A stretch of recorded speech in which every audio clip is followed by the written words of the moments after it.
Saudi আরবের সাথে আমাদের বাংলাদেশের ইতিহাসে প্রথমবারের মতো এগ্রিমেন্ট হচ্ছে। প্রবাসী কল্যাণ ও বৈদেশিক কর্মসংস্থান মন্ত্রণালয়ের উপদেষ্টা অধ্যাপক ডক্টর আসিফ নজরুল জানিয়েছেন, বিশ্বের বিভিন্ন দেশে কর্মরত বাংলাদেশি প্রবাসীদের জন্য একটি বিশেষ হাসপাতাল নির্মাণের প্রক্রিয়া চলছে।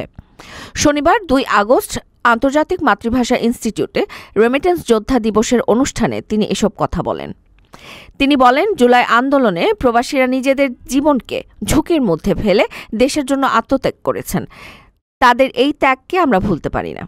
এছাড়া সৌদি আরবের সঙ্গে নতুন একটি চুক্তি হতে যাচ্ছে, যা ভারত ও পাকিস্তানের মতো দেশের সঙ্গে নেই, যা প্রবাসীদের জন্য আরও সুযোগ সুবিধা বয়ে আনবে। প্রবাসে যাওয়ার ইচ্ছুকদের জন্য তিনি পরামর্শ দেন, অবশ্যই ভালো করে খোঁজ খবর নিয়ে অনিশ্চিত জীবনের ঝুঁকি না নিয়ে দেশেই ব্যবসার সুযোগ বিবেচনা করুন। তিনি দেশের ভাবমূর্তি রক্ষার কথাও বলেন। বিদেশে বাংলাদেশি প্রবাসীরা দেশের প্রতিনিধিত্ব করছেন, তাই নিজেদের আচার আচরণে সতর্ক থাকুন।